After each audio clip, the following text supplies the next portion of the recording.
Hello everyone, welcome in Shipranomics channel. Student, आज के इस वीडियो में मैं आप लोगों को सांख्यिकी अधिकारी राजस्थान ये जो पोस्ट निकला है इसके बारे में बताऊंगी और इसके सिलेबस को हम डिस्कस करेंगे। इसमें अर्थशास्त्र का सिलेबस जो है उसको मैं पूरे डिटेल में आप लोगों को बताऊंगी। एंड स्टूडेंट, इसके साथ ही साथ मैं एक और अनाउंसमेंट भी आप लोगों को कर दूं कि आप लोगों के बहुत रिक्वेस्ट पर मैं सांख्यिकी अधिकारी राजस्थान के लिए लाइव क्लासेस स्टार्ट कर रही हूँ और इसकी लाइव क्लासेस 17 तारीख से 17 सितंबर से शुरू होंगी, तो जल्दी से जल्दी इसमें एनरोल करें। Student, first let me introduce myself. Student, I am doctor Shipra Srivastava and I am UGC NET and JET qualified, and student I am PhD from University of Jammu, and my specialization is in econometrics and mathematical economics, and I have diploma in finance also, and I am a member of lifetime member of IEASA, and this is my mobile number 8439066995. You can message me on this number. And student, मेरा app है शिप्रानॉमिक्स। शिप्रानॉमिक्स app को आप Google Play store से download भी कर सकते हैं, तो जल्दी इस कोर्स को डाउनलोड कीजिए। और एसओ के मैंने बैच के बारे में आपको बता दिया। एसओ का जो बैच मैं शुरू कर रही हूँ 17 सितंबर, और इसकी टाइमिंग होगी स्टूडेंट 1 PM। तो इसका जो नया बैच है 17 सितंबर से स्टार्ट होगा और 1 बजे से इसकी क्लासेस रहेंगी, तो इसको आप लोग जल्दी से एनरोल करें। अब देखो पार्ट बी, जिसमें कि आपका सिलेबस दिया हुआ है। तो इसमें सबसे पहले सांख्यिकी का जो नॉर्मल सिलेबस है जो आप सभी में पढ़ते हो, लाइक कलेक्शन कैसे करें डाटा का, क्लासिफिकेशन कैसे करना है, टैब्यूलेशन कैसे करना है, डायग्रामेटिकली प्रेजेंट कैसे करना है। उसके बाद ये तो बहुत ही सिंपल है। उसके बाद है मेजरमेंट ऑफ सेंट्रल टेंडेंसी, ये भी आप लोगों ने सारे ही सिलेबस में पढ़ा है। Mean, median, mode, harmonic mean, geometric mean, केंद्रीय प्रवृत्ति की माप जो है उसको पूरा पढ़ना है। साथ ही साथ एप्लीकेशन, मेरिट एंड डिमेरिट। तो देखो ये छोटा सा चैप्टर है, उसको बहुत डिटेल में लिख के बताया गया है कि माध्य माध्यिका बहुलक जब आप पढ़ते हैं उसकी प्रॉपर्टीज़ को खास कर पढ़ेंगे, उसके गुण क्या हैं और अवगुण क्या हैं उनको भी पढ़ेंगे। इसके बाद आ जाता है मेजरमेंट ऑफ डिस्पर्जन, अपकिरण की माप। अपकिरण की माप के मुख्यतः क्या हम पढ़ते हैं, मीन डेविएशन और स्टैंडर्ड डेविएशन। इसके साथ ही वेरिएंस। लेकिन इसमें बहुत ही अच्छे से इस सिलेबस को बताया गया है स्टूडेंट कि आपको रेंज पढ़ना है, मीन डेविएशन पढ़ना है, स्टैंडर्ड डेविएशन पढ़ना है और उनकी प्रॉपर्टीज, मेरिट्स एंड डिमेरिट्स। इसका मतलब कि आप लोगों का जो ये एग्जाम होगा इसमें कॉन्सेप्चुअल क्वेश्चंस बहुत ज़्यादा होंगे। मोमेंट्स पढ़ना है और इसके साथ ही साथ स्क्यूनेस एंड कर्टोसिस। तो ये जो पार्ट 1 है सांख्यिकी का, ये तो जैसे आप लोग UGC NET वगैरह के लिए करते हो बिल्कुल उसी तरीके का है। अब आ जाओ सहसंबंध और प्रतीपगमन, कोरिलेशन एंड रिग्रेशन। सबसे पहले कोरिलेशन में कार्ल पियर्सन और रैंक कोरिलेशन आपको पढ़ना है। Multiple and partial. अब देखो मल्टीपल कोरिलेशन, बहुगुणी सहसंबंध आप सभी में नहीं पढ़ते हो, तो यहाँ से सांख्यिकी अधिकारी का सिलेबस जो है थोड़ा सा अलग हो जाता है। यहाँ पर आपको multiple and partial correlation for 3 variable, है ना, जब 2 से अधिक चरों के बीच में सहसंबंध जानने की कोशिश करते हैं तो बहुगुणी सहसंबंध हो जाता है। इसके बाद लीनियर रिग्रेशन, प्रतिपगमन की फिटिंग, प्रतिपगमन रेखा बनती कैसे है, किसको कहते हैं, इसके कोएफिशिएंट क्या होते हैं, इसकी प्रॉपर्टीज क्या होती है, और angle between 2 lines of regression. Regression की 2 लाइन अगर 90 डिग्री पर है तब किस तरह का है, अगर 2 लाइन जो है वो बिल्कुल सटी हुई हैं तब किस तरह का है। तो angle between 2 lines of regression. तो इस चैप्टर में थोड़ा सा आपको ज़्यादा दिया हुआ है कि मल्टीपल एंड पार्शियल कोरिलेशन इसमें पढ़ना है। फिर है प्रोबेबिलिटी। प्रोबेबिलिटी भी बहुत ही सिंपल है, जैसे हम सब जगह पढ़ते हैं, लेकिन इसमें थोड़ा सा एक्सिमेटिक अप्रोच ऑफ प्रोबेबिलिटी है, जिसमें सेट थ्योरम को मिलाते हुए प्रोबेबिलिटी को आपको पढ़ना है। और random variable, mathematical expectations with application. Probability distribution. Probability distribution जो है ये थोड़ा सा एडवांस स्टैटिस्टिक्स में चला जाता है। इसमें discrete distribution, uniform distribution, Poisson distribution, exponential, rectangular, geometric, hyper geometric, power series distribution properties, continuous distribution, normal, uniform, beta और गामा। ये जो आपका स्टैटिस्टिक्स का पोर्शन है ये काफ़ी ज़्यादा इसको कहो कि काफ़ी ज़्यादा डिटेल में दिया हुआ है, क्योंकि इसमें सेंट्रल लिमिट थ्योरम जो है किस तरीके से उसको हम बनते, उसकी प्रॉपर्टी क्या है, उसके एप्लीकेशंस क्या है, इसको काफ़ी डिटेल में पढ़ना है। तो ये जो पोर्शन है स्टूडेंट, इसको मैं काफ़ी डिटेल में पढ़ाऊँगी, क्योंकि हम लोग एडवांस स्टैटिस्टिक्स को हम लोग यूजीसी नेट में भी नहीं पढ़ते। तो ये जो चैप्टर होगा ये आपका थोड़ा सा अलग चैप्टर होगा। और मैं अभी जो क्लास शुरू करूँगी मैं इस प्रोबेबिलिटी डिस्ट्रीब्यूशन से शुरू करूँगी, क्योंकि हम लोग सांख्यिकी तो हम लोग कर चुके होते हैं, सांख्यिकी ईजी है, फॉर्मूला बेस्ड है। ये नई चीज़ होगी आपके लिए, तो इसको मैं आप लोगों के लिए पहले कराऊंगी। फिर है सैम्पलिंग डिस्ट्रीब्यूशन, ये भी बहुत इजी है, आप नेट के सिलेबस में भी पढ़ते हो। काई स्क्वायर टेस्ट पढ़ना है नॉन पैरामीट्रिक टेस्ट में, t test f test distribution. अब देखो इसमें केवल टी टेस्ट और एफ टेस्ट दिया है, एनोवा मनकोवा वगैरह नहीं दिया है, तो यहाँ पर टी और एफ टेस्ट ही पढ़ना है, उनकी प्रॉपर्टीज और एप्लीकेशन। इसके बाद है मल्टीवेरिएट एनालिसिस। मल्टीवेरिएट एनालिसिस में multivariate normal distribution, होटलिंग T square and discriminant analysis, wizard distribution and property, ये भी आपको एडवांस सांख्यिकी में आ जाता है। तो इन दोनों को पहले मैं शुरुआत करूंगी स्टूडेंट, जो आपके लिए बिल्कुल नई चीज़ है, क्योंकि एक बार मैं इसको पढ़ाऊंगी फिर आपको इसको रिवाइज करना पड़ेगा। क्योंकि अगर आपका सांख्यिकी आपका अपना सब्जेक्ट है, अगर सांख्यिकी को आपने डिटेल में पढ़ा है तब तो कोई बात नहीं है, लेकिन सांख्यिकी अगर आपका सब्जेक्ट नहीं रहा, बहुत कम आपने पढ़ा है, ये आपके लिए बहुत सारे स्टूडेंट कह रहे हैं कि मैम ये जो प्रोबेबिलिटी डिस्ट्रीब्यूशन है, सैम्पलिंग डिस्ट्रीब्यूशन है, मल्टीवेरिएट, ये हमने कभी नहीं पढ़ा। तो कोई बात नहीं, इसको हम यहीं से शुरू करेंगे सो दैट आपका कॉन्फिडेंस लेवल बढ़े। इसके बाद आ जाइए मल्टीवेरिएट एनालिसिस के बाद theory of estimation. Theory of estimation में देखो पॉइंट एंड इंटरवल, ये तो आप लोग पढ़ते ही हो, पॉइंट एंड इंटरवल एस्टिमेशन। जब हम किसी डाटा को मापते हैं तो हम पॉइंट मतलब कि कोई एक डाटा कह देते हैं, और इंटरवल मतलब कि हम बताते हैं कि उच्चतम सीमा और न्यूनतम सीमा क्या होगी। एस्टिमेटर की प्रॉपर्टी क्या होनी चाहिए, जो मापक है उसकी प्रॉपर्टी क्या होनी चाहिए। Least square and maximum likelihood estimator, ये भी पढ़ा हुआ है ना, यूजीसी नेट की क्लासेस में जो आप लोगों ने मेरे से पढ़ा है, ये सब मैंने पढ़ाया है, उनकी प्रॉपर्टी क्या है। थोड़ा सा जो आपको नया पढ़ना है that is Cramer rule inequality, Blackwell theorem, confidence interval, limit for large sample. तो ये नंबर 2 पर हम रखते हैं। उसके बाद थियरी ऑफ एस्टिमेशन पे आ जाएंगे। टेस्टिंग ऑफ हाइपोथेसिस, इसमें आपको कितने तरह के एरर होते हैं जब हम कोई हाइपोथेसिस टेस्टिंग करते हैं।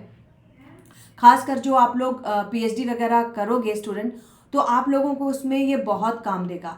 कॉन्सेप्ट ऑफ हाइपोथेसिस जैसे मैं पढ़ाती हूँ, जब आप पीएचडी करेंगे तो आपको इसका एप्लीकेशन जानना होगा, कौन सा टूल लगाना है, क्या करना है, ये सारी चीज़ें मैं बिल्कुल डिटेल में बताती हूँ। तो टेस्ट ऑफ हाइपोथेसिस में कॉन्सेप्ट ऑफ हाइपोथेसिस आ गया। Types of error in testing, कितने प्रकार के एरर होते हैं जब हम कोई टेस्ट करते हैं, तो क्या क्या त्रुटियां उसमें देखने के लिए मिल सकती हैं। Critical reason and level of significance, critical reason क्या है, अगर हम डाटा को माप रहे हैं तो उसकी लोअर लिमिट और उसकी अपर लिमिट क्या होगी। Neyman Pearson lemma and two tail test based on small and large sample and likelihood ratio test. इसके बाद आ जाता है non parametric test. Non parametric test में स्टूडेंट बहुत सारे टेस्ट आते हैं और शायद सारे ही टेस्ट आप लोगों को पढ़ने हैं। नॉन पैरामीट्रिक टेस्ट में सबसे पहले तो देखो साइन टेस्ट आता है, तो साइन टेस्ट भी आपको पढ़ना है। फिर आता है विल्कॉक्सन साइन टेस्ट, तो आप लोगों को विल्कॉक्सन साइन टेस्ट भी पढ़ना है। नहीं, आप लोगों को विल्कॉक्सन के साथ साइन टेस्ट नहीं पढ़ना है, सिर्फ विल्कॉक्सन टेस्ट है, विल्कॉक्सन यू टेस्ट। तीसरा होता है मैन विटने टेस्ट, मैन विटने टेस्ट भी आपको पढ़ना है नॉन पैरामीट्रिक में। फिर होता है क्रुस्कल वॉलिस टेस्ट, तो क्रुस्कल वॉलिस टेस्ट मुझे यहाँ पर तो नहीं दिखाई दे रहा, क्योंकि नॉन पैरामीट्रिक टेस्ट में ये भी आता है स्टूडेंट, क्रुस्कल वॉलिस टेस्ट। ठीक है, तो अगर नहीं दिया है इसमें तो कोई बात नहीं है, लेकिन मैं एडवाइस करूंगी कि क्रुस्कल वॉलिस टेस्ट भी पढ़ लीजिएगा, क्योंकि नॉन पैरामीट्रिक टेस्ट में ये सारे टेस्ट जो हैं आते हैं। ठीक है, अपराचल्य में। और इसके अलावा स्पीयर्समैन रैंक कोरिलेशन कोएफिशिएंट, स्पीयरमैन का जो कोटि अंतर है वो भी इसमें आ जाता है नॉन पैरामीट्रिक में। तो मैं ये सभी पढ़ाऊंगी, मैं इसमें क्रुस्कल वॉलिस टेस्ट भी पढ़ाऊंगी। तो नॉन पैरामीट्रिक टेस्ट में ये सारे आपको पढ़ने हैं, और इसमें थोड़ा सा आपको रन टेस्ट भी करना है। एंड कोलमोगोरेव स्मिनरोव 1 सैंपल टेस्ट भी आपको करना है। Design of sample survey, sampling किस तरीके से की जाती है, सैम्पलिंग का फ्रेम क्या है, सैंपल का फ्रैक्शन क्या है, sampling with replacement, without replacement, मतलब अगर आप कोई सैंपल निकाल रहे हो, उसको निकाल के वापस रख देते हो तब क्या होता है, वापस नहीं रखते हो तब क्या होता है। Population parameter, sample estimator, sampling पर एक बुक आती है स्टूडेंट, बहुत ही अच्छी बुक है, केवल सैम्पलिंग पर वो बुक आती है, जिसका नाम मैं आप लोगों को कमेंट बॉक्स में दे दूंगी। अगर आप लोग खुद से भी तैयारी करना चाहते हैं तो सैम्पलिंग के बुक को अलग से ज़रूर पढ़ें, ठीक है, क्योंकि सैम्पलिंग का जो चैप्टर है वो काफ़ी लंबा चैप्टर आपको दिया गया है, मतलब कि सैम्पलिंग से आपको बहुत ही ज़्यादा सवाल भी आने वाले हैं, बिकॉज इसमें cluster sampling, systematic sampling, stratified random sampling, ये सारे तो है ही, but regression method of estimation, multi stage sampling, मतलब ये जो चैप्टर है आपका डिज़ाइन ऑफ सैम्पल सर्वे, काफ़ी डिटेल में पढ़ना है।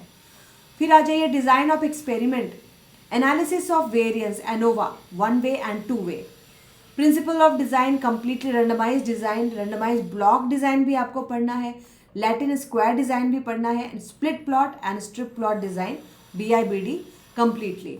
टाइम सीरीज एनालिसिस बहुत ही ईजी है, ये तो आप लोग कई बार पढ़ते हैं। टाइम सीरीज में हम ट्रेंड पढ़ते हैं, सीजनल, साइक्लिकल, इरेगुलर, लेकिन इसमें पीरियोडोग्राम एनालिसिस भी आपको करना है। अब आ जाइए इंडेक्स नंबर पर। इंडेक्स नंबर पर use, type and limitation of index, ये भी जो आप सूचकांक पढ़ते हो काफ़ी इजी है। सूचकांक में बेस शिफ्टिंग कैसे होता है, ठीक है, वेटेड एवरेज प्राइस इंडेक्स क्या है, लेकिन इसमें थोड़ा सा है deflating of index number and cost of living index number. Vital statistics में आपको law of mortality, fitting of Makeham's law, fertility rate, life table, ये सारी चीज़ें पढ़नी है।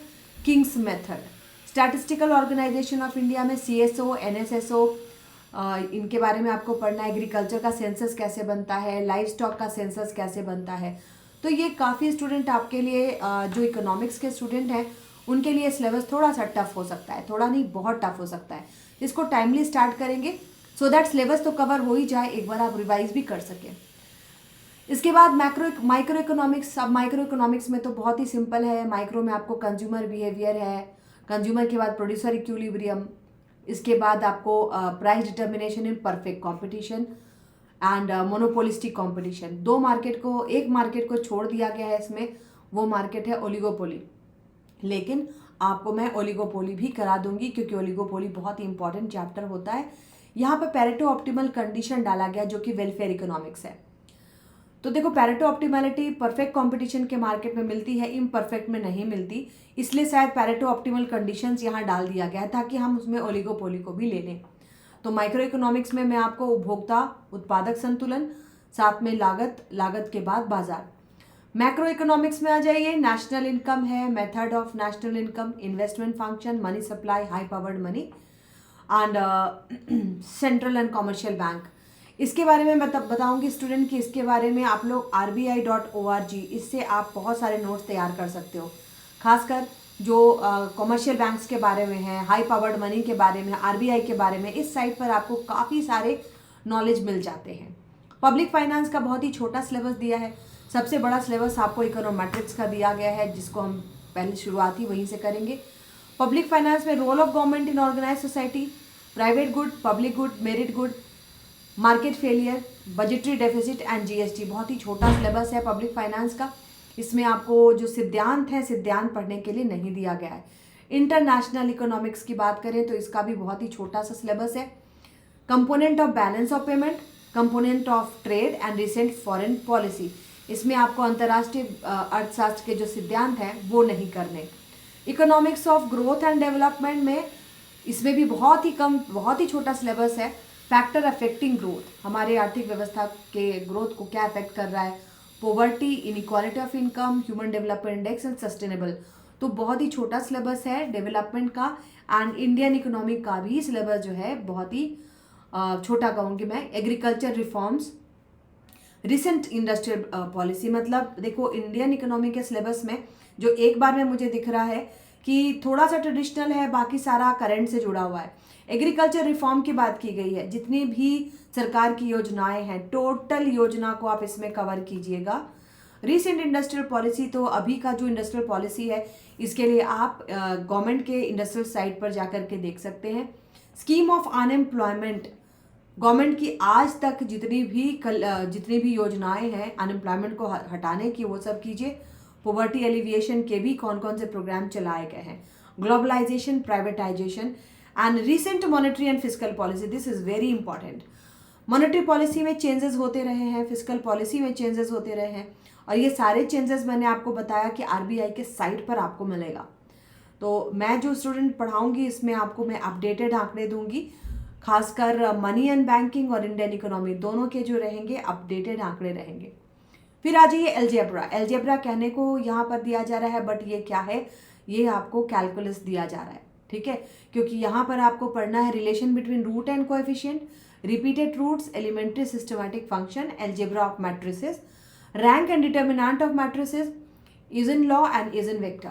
कैलकुलस में आ जाइए, लिमिट है, लिमिट के बाद आपको डिफरेंशिएशन है, डिफरेंशिएशन के बाद आपको इंटीग्रेशन है, और डिफरेंशिएशन में ही थोड़े से आपको एडवांस लेवल का पढ़ना है mean value theorem, Taylor's theorem, curvature, partial differentiation and application. Differential equation में आपको linear and non linear equation of first order, linear differentiation equation with constant coefficient, मतलब डिफरेंशिएशन को आपको काफ़ी डिटेल में पढ़ना है कि फर्स्ट ऑर्डर हम किसी भी वेरिएबल को जब अवकलित करते हैं तो फर्स्ट ऑर्डर और सेकेंड ऑर्डर को आपको डिफाइन करना है। Complex analysis, analytical function, Cauchy Riemann equation, Cauchy theorem, power series, Laurent series, singularities, beta gamma function, special function and integral reforms. तो स्टूडेंट इस कोर्स को हमें जल्दी शुरू करना पड़ेगा, और इस कोर्स को मैं शुरू कर रही हूँ।